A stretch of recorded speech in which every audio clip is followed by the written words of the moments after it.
왼편 강도와 오른편 강도가 있습니다. 자, 왼편 강도, 오른편 강도 누가 구원받았어요? 예, 오른편 강도가 구원을 받았어요. 그럼 왼편 강도는 왜 구원을 못 받았어요? 왼쪽에 있어서 그런 거예요. 오른쪽에 있었으면 구원 받았을 텐데 왼쪽에 있어서 그래요. 성경은 다 어디에 있는 얘기라고? 왼쪽에 있는 사람이 구원을 받아 오른쪽으로 가는 걸 얘기하는 거라고요. 성경은 다. 그러니까 예수님이 가운데 있고 오른쪽 왼쪽으로 강도가 같이 있는데 그 중에 구원은 누가 받아야 돼? 그러니까 오른쪽에 있는 사람이 구원을 받아야 돼. 그 사람이 천국 낙원에 가야 되니까. 그럼 왼쪽에 있는 사람은 끝까지 예수님 욕하는 거예요. 그럼 끝까지 예수님 욕하는 이 강도는 영원히 구원을 못 받았어요. 그러니까 한쪽 편 강도라고 한 이유를 아시겠죠, 여러분? 밑에서 볼 때는 오른쪽이 이쪽입니다. 예수님 쪽에서 볼 때는 오른쪽이 이쪽이에요. 그래서 한쪽 편 강도라 그러는 거예요. 왜냐하면 어디를 오른쪽이라고 먼저 말해놓으면 안 되는 거예요. 그래서 오른쪽이라고 하지 않고 한쪽 편 강도가 이렇게 말하는 거예요. 자, 한쪽 편 강도는 예수님을 비방하고 한쪽 편 강도는 예수님을 영접했어요. 그러면 이 두 개가 예수님의 왼쪽과 오른쪽에 있을 거 아니에요. 그러면 어떻게 된다 그랬어? 왼쪽에서 우리가 오른쪽으로 간다 그랬지? 그죠? 왼쪽엔 누가 있는 거 그러니까? 왼쪽엔 누가 있어? 내가. 오른쪽에 누가 있어? 내가. 자, 왼쪽엔 어떤 내가 있는 거예요? 죄 짓고 용서받아야 할 내가 있는 거예요. 그리고 오른쪽에는 구원받아 낙원에 이르는 내가 있는 거야. 부활한 예수님을 받아들이는 내가 있는 거야. 그러니까 예수님이 가운데 있으니까 한쪽 편 강도는 영원히 멸망당하고 한쪽 편 강도는 구원을 받아야 되는 거야. 그러니까 왼쪽에서 오른쪽으로, 내가 왼쪽에서 오른쪽으로 옮기는 장면을 써놓은 거야, 성경에.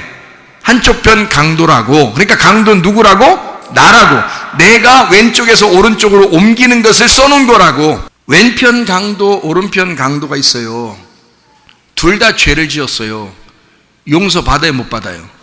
받아요. 용서를 받았어요. 그러면 왼편에서 오른편으로 옮겨간 이 오른편 강도는 낙원에 들어갔어요. 낙원에. 그러니까 천국이죠. 천국에 갔어요. 지금 낙원에 네가 지금 나와 함께 있다, 그렇게 말하니까.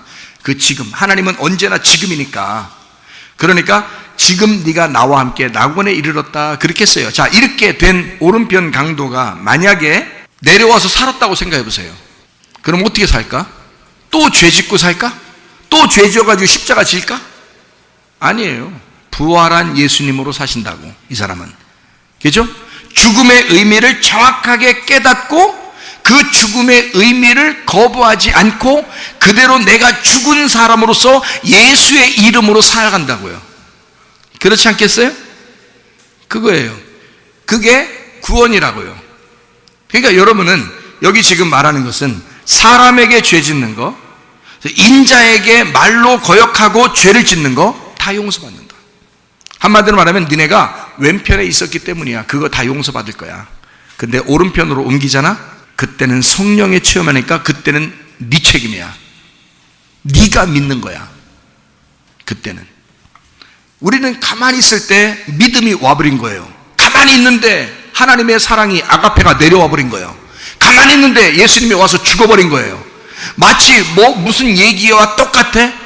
하나님, 나 왜 태어나게 했어요? 왜 나 죄 짓게 했어요? 왜 나 지옥 가게 했어요? 라고 할 때 하나님이 아니야, 내가 다 구원할게. 지옥 가지 않도록 내가 만들어 줄게. 내가 다 천국 갈 수 있는 길을 마련해 줄게. 내려와서 하나님이 다 해결해 주신 거예요. 더 이상 핑계 댈 수가 없는 거예요. 이제는 네가 믿어야 돼. 이제 네가 믿어야 돼. 그 네가 믿는 그것으로 천국을 선택하는 거야. 생명을 선택하는 거야. 네가 믿는 것으로. 그러니까 우리의 삶은 하나님의 성령의 충만함, 하나님의 성령의 체험, 하나님의 성령의 인도함 받고 살아야 되는 거죠. 근데 하나님의 인도함 받고 살아가는 이 성령의 사람이 돼야 되는데 아니고 계속 내 생각대로 산단 말이에요. 그러면서도 자기는 교회 다니니까 예수 믿는 줄 알고, 자기는 그러니까 천국 가는 줄 아는 거예요. 근데 하나님은 여전히 내가 너 책임질게, 내가 너 책임질게 라고 계속 그러는 거예요. 근데 그 사람은 예수님을 사랑해 본 적이 없어. 예수님을 사랑해 본 적이 없어. 예수님을 목숨 걸고 사랑해 본 적이 없어. 자기의 목숨을 내려놓고 사랑해 본 적이 없어요. 자기가 죽어본 적이 없는 거야. 예수님만 너를 위해서 죽으신 거야. 예수님만 너를 위해서 일방적인 사랑을 하는 거예요. 그런 사랑이 어디 있어?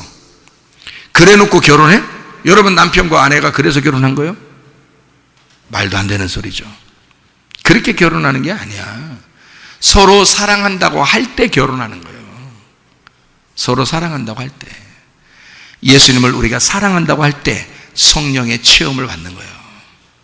우리가 예수님을 사랑하고 그 예수님 안에서 내가 살려고 결심할 때, 그리고 그 성령이 내 속에 들어오면 그렇게 만들어버리겠지. 그죠? 그렇게 만들어버리겠지. 이런 상태에서 죄를 짓는다? 이런 상태에서 하나님을 떠난다? 이런 상태에서 나를 선택한다? 그거는 네가 책임지는 거야. 그러니까 이 세상에서 지옥 가는 사람은 다 누구만 지옥 가요? 지옥 가면 누가 있겠어 거기에? 지옥에 누가 있겠어요? 예? 지옥에 마귀가 있는 거예요. 지옥에 귀신이 있는 거예요. 귀신이. 하늘나라에는 누가 있어요? 하나님만 있는 거예요. 그러면 내가 죽었고 하나님이 내 속에 들어와야 하늘나라 가겠네. 그죠? 그 사람만 하늘나라 가는 거예요. 그럼 만약에 내가 살아있으면 하나님하고 반대네. 하나님하고 반대를 뭐라 그래 성경에서는? 사탄이라 그래. 그걸 마귀라 그래. 그러면 내가 마귀가 돼서 지옥 가는 거야. 지옥에 간 사람은 하나도 사람이 없어요. 다 마귀지. 마귀만 지옥 가는 거예요. 그럼 왜 지옥 간 거예요? 사람이 마귀 돼서 지옥 간 거예요. 마귀가 왜 된 거예요? 예수님하고 반대니까 지옥 간 거예요. 예수님하고 반대니까 사탄이 된 거야. 지옥은 사탄만 있어요. 하늘나라에는 하나님만 계셔요. 그래, 우리가 하나님이 되면 하늘나라 가고 사탄이 되면 지옥 가는 거예요. 성경의 정확한 얘기입니다. 네가 가운데 있는데 네가 사탄을 선택하면 넌 사탄이 되는 거고, 네가 하나님을 선택하면 하나님이 되는 거야. 하나님만 천국 가고 사탄만 지옥 가는 거예요. 그래서 귀신이 누구한테 들어와? 제가 귀신을 쫓아보니까 귀신이 어떤 사람에게만 들어가냐면 음란한 사람에게 들어가더라는 거예요. 거짓말하는 사람에게 들어가더라는 거예요. 교만한 사람에게 들어가더라는 거예요. 귀신이. 그러니까 거짓말하고 음란한 사람은 귀신이 들어가는 거예요. 보세요. 그러면 반대로 어떤 사람은 하나님이 들어가겠어요? 정직한 사람, 거룩한 사람, 이 사람은 하나님이 들어가는 거야. 거룩한 사람이란 말은 깨끗한 사람을 말하는 거예요. 순수한 사람을 말하는 거예요. 내 색깔을 빼버린 걸 말하는 거예요. 내가 없어진 걸 말하는 거야. 그 사람에게는 진리의 성령이 들어가는 거고, 깨끗한 참된 것이 들어간다. 정직한 게 들어간다 그 말이에요. 그 사람이 거룩한 사람이라는 거예요. 그걸 성도라 그러죠. 네 생각이 살아있고 네 색깔이 아직 남아있으면 너는 성도가 아니지. 성도는 거룩한 사람이라니까, 깨끗한 사람이라니까. 그거는 우리 자신이 믿음으로 나의 성도됨을 책임지는 거예요. 그러니까 내가 성령을 회방하지 않고 성령을 회방하면 나는 버림당하는 거지. 성령을 회방할 수 없는 거예요. 성령이 내게 체험을 주셨으니까, 성령이 내 속에 들어왔으니까 그 성령을 회방할 수 없는 거지. 근데 예수를 회방하거나 예수를 때리거나 예수의 침 뱉거나 다 용서받아. 왜? 그건 옛 언약이니까. 옛 언약으로 오신 거니까. 네가 태어나면 옛 언약이야. 네가 태어나면, 네가 예수를 선택하고 예수의 죽음을 선택해서 하나님의 성령이 들어오면 새 언약이야. 새 언약이 되면 옛 언약으로 갈 수가 없어요. 옛 언약이 새 언약으로 바뀌었으니까 완성이 됐단 말이에요. 완전해졌단 말이에요. 끝났단 말이에요. 처음보다 끝이 더 완전해졌다 이 말이에요. 전도서 7장 8절에 일의 끝이 시작보다 낫다라고 된 거죠. 우리는 처음에는 일의 시작은 땅에서 시작했지만 하늘에서 완성이 됐다는 거야. 그러니까 시작보다 끝이 더 낫게 된 거지. 그러니까 우리가 태어날 이유가 있는 거예요. 여전히 죄를 짓지만, 여전히 죄를 짓는 사람이지만 태어나야 돼. 왜? 천국이라는 더 아름다운 곳을 우리에게 주려고 하니까 하나님이. 태어나야 돼. 근데 이 좋은 곳에 가려면 내가 여기서 옛 땅에서, 옛 사람에서, 옛 언약에서 죽어 새 언약으로 새 땅으로 가야 된단 말이에요. 그러니 그 죽음을 경험해야 되지 않겠냐 이거야. 그 죽음을 경험하는 것을 하늘이 지킨다라고 말하는 거고, 하나님, 내가 진짜 성령이 들어오면 내가 죽는 거구나, 성령이 들어오면 나하고 생명을 바꾸는 거구나, 내 생명으로 살았던 거를, 땅의 생명으로 살았던 거를 하나님의 성령으로, 하늘의 생명으로 살게 되면 땅의 생명이 죽는 거구나, 그래서 하늘의 생명으로 살아나는 거구나 라는 것을 알게 되는 거지. 그게 성령의 충만이에요. 성령의 삶이다, 그 말입니다. 그래서 음란과 거짓은 귀신이 들어와, 거룩과 진리는 하나님의 성령이 들어와요. 요한복음 15장 26절 한번 보겠습니다. 내가 아버지께로부터 너희에게 보낼 보혜사 곧 아버지께로부터 나오시는 진리의 성령이 오실 때에 그가 나를 증언하실 것이요. 예수님을 증언한대요. 고린도전서 3장 16, 17절 너희는 너희가 하나님의 성전인 것과 하나님의 성령이 너희 안에 계시는 것을 알지 못하느냐. 누구든지 하나님의 성전을 더럽히면 하나님이 그 사람을 멸하시리라. 하나님의 성전은 거룩하니 너희도 그러하니라. 하나님의 성전은 성령이 들어왔기 때문에 성전이에요. 성령의 체험이 있어야 된다고, 여러분 속에 성령이 들어오셔야 된다고. 그러면 너희를 더럽힐 수가 없는 거예요. 하나님의 성령은 깨끗한 분이니까. 그죠? 나는 더럽게 살았지만 하나님의 성령이 들어오는 순간 내가 깨끗해진단 말이야. 그러니까 옛날 언약에서 새 언약으로 바뀌는 거죠. 옛 창조에서 새 창조가 일어나는 거지. 무슨 말인지 아시겠죠? 고린도전서 6장 19, 20절 너희 몸은 너희가 하나님께로부터 받은 바 너희 가운데 계신 성령의 전인 줄을 알지 못하느냐. 너희는 너희 자신의 것이 아니라 값으로 산 것이 되었으니 그런즉 너희 몸으로 하나님께 영광을 돌려라. 고린도전서 6장 9절부터 11절 불의한 자가 하나님의 나라를 유업으로 받지 못할 줄을 알지 못하느냐. 미혹을 받지 마라. 음행하는 자나 우상 숭배하는 자나 간음하는 자나 탐색하는 자나 남색하는 자나 도적이나 탐욕을 부리는 자나 술 취하는 자나 모욕하는 자나 속여 빼앗는 자들은 하나님의 나라를 유업으로 받지 못하리라. 너희 중에 이와 같은 자들이 있었단 얘기예요. 주 예수 그리스도의 이름과 우리 하나님의 성령 안에서 씻음과 거룩함과 의롭다 하심을 받았느니라. 이렇게 되어 있습니다. 하나님의 성령이 들어오시면 사람을 바꿔냅니다. 그죠? 새로운 사람으로 바꿔낸다. 왜? 새 언약을 받았으니까. 부활의 예수님 안에서 사니까. 하나님의 성령이 반드시 그 사람을 인도하려고 하니까. 근데 속에서 성령께서 말씀하시는데도 계속 거부하는 사람이 있어요. 그거는 네 책임이다, 그 말이에요. 용서받지 못한다는 말은 너 어떻게 할 거야 이런 말이 아니라 네가 책임져야 돼, 그 말이에요. 네가 책임져야 돼.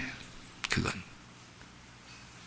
우리가 성령 받기 전에는 다 주님 책임이죠.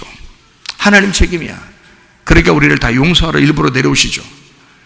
근데 성령 받고 난 다음에 우리가 속에 성령께서 말씀하시는 것을 거부하면 기도하라는데 왜 기도 안 해? 하나님 앞에 모든 것이 하나님 거라고 하는데 왜 너는 그렇지 않아? 그거 네가 책임져야 돼. 그 하나님이 또 용서해주고 그런 책임이 아니라 하나님의 책임은 다 용서죠. 그죠? 하나님은 우리를 용서하겠다 그런 거고, 우리에게 성령이 우리에게 오시는 것은 성령으로 우리를 용서하겠다 그런 거거든요. 그러니까 여러분, 누가복음 24장 47절 위에서부터 능력이 입히울 때까지 이 성에 예루살렘에 교회에 거하고 있어라 그랬거든요. 그리고 사도행전 1장 4절 5절 말씀 약속한 성령을 너희에게 주신다 그렇게 했고요. 그리고 사도행전 1장 8절에 성령이 너희에게 임하시면 권능을 받고 예루살렘과 온 유대와 사마리아와 땅끝까지 이르러 내 증인된다 그랬습니다. 자, 누가복음 24장 47절에 뭐라고요? 위로부터 능력이 입히울 때까지 너는 여기서를 떠나지 마라 그랬습니다. 자, 오늘 교회에서 떠나겠어요? 안 떠나겠어요? 여길 떠나지 말라 그랬어. 왜 떠나지 마. 자, 그러면 여러분이 저요 어쩔 수 없이 집으로 좀 가서 할 일이 있는데요. 그러면 집으로 가셔요. 가셔서 할 일 다 하셔. 그러난 다음에 다시 여기 오셔서 떠나지 않든지 아니면 거기서 교회라는 마음을 계속 끊임없이 가지고 있든지, 떠나지 말아야 되니까, 떠나지 말아야 되니까. 자, 여기서 떠나지 말고 이성에 유하라 그랬습니다. 예루살렘에 그 교회에 같이 있어라 그 말이에요. 마음을 떠나지 마라 이 말이에요. 교회에 마음을 두라 그 말이에요. 자, 이렇게 뒀어요. 사도행전 1장 4절 5절에 예수님이 약속한 게 뭐라고요? 권능을 줄 때까지 너희가 기다리고 있으라 그랬죠. 그러니까 사도행전 1장 4절 5절에 뭐라고 되어 있어요? 그 약속한 것을 너희에게 주시리라 그러죠. 약속한 걸 너희에게 주시리라. 언제 줬어요? 사도행전 2장에 줬다고요. 오순절 성령 충만할 때. 그게 성령의 권능이야. 성령 충만은. 그래서 사도행전 2장에 성령 충만 받은 사람들, 그 이후에는 이 사람들의 삶이 어때요? 그 전의 삶과 다르다 이 말이에요. 무슨 말인지 아시겠죠? 그래서 너희가 성령만 받고 일하는 게 아니고 성령을 받았으면 권능을 받아야 된다. 그리고 예루살렘과 온 유대와 사마리아와 땅끝까지 이르러 내 증인이 돼야 된다. 이렇게 성령이 너에게 오시면 어떻게 주님을 증거한다 그랬잖아요. 보혜사 성령이 너에게 오시면, 진리의 성령이 오시면 나를 증거하실 것이다 라고 성령을 갖다가 예수님이 그렇게 말했죠. 그 성령은 뭐라고요? 부활하신 예수님이라고요. 부활하기 전에 죽으시는 예수님 뭐라고요? 예수님이라고요. 이 땅에 오신 예수님. 이 땅에 오신 예수님은 죽으셨다고요. 실제로 나를 위해서 죽으셨다고요. 그러니까 부활하신 예수님, 그 성령이 내게 오시면 예수를, 그 죽음을, 예수의 그 죽음이 헛되지 않도록 증거하실 것이다. 그리고 너도 죽었다는 사실을 증거하게 될 것이다. 네가 사라졌다, 이것을 증거하게 될 것이다. 그러지 않겠습니까? 그리고 권능을 주게 될 것이다. 성령만 받을 뿐만 아니라 그 힘, 그 권능, 그 능력을 주실 것이다. 그걸 받으면 너 내 증인 된다. 그런 얘기하는 거죠. 여러분, 성령의 권능 받으시기를 바랍니다. 성령의 충만, 성령을 회방하지 말고, 성령 거부하지 말고 성령 충만하시기를 바랍니다. 성령의 충만 받아 증인되는 삶을 살다가 주님 만나시기를 바랍니다. 우리 하나님 아버지의 사랑과 은혜를 감사를 드립니다. 하나님 아버지, 우리는 성령 충만하기를 소원합니다. 아버지 하나님의 성령을 거부하지 않게 도와주시고 성령을 회방하지 않게 도와주시고 하나님의 성령으로 충만하여 그 권능으로 주님을 증거하다가 주님 만나게 도와주시옵소서. 예수 그리스도 존귀하신 이름 받들어 기도 올리옵나이다. 아멘.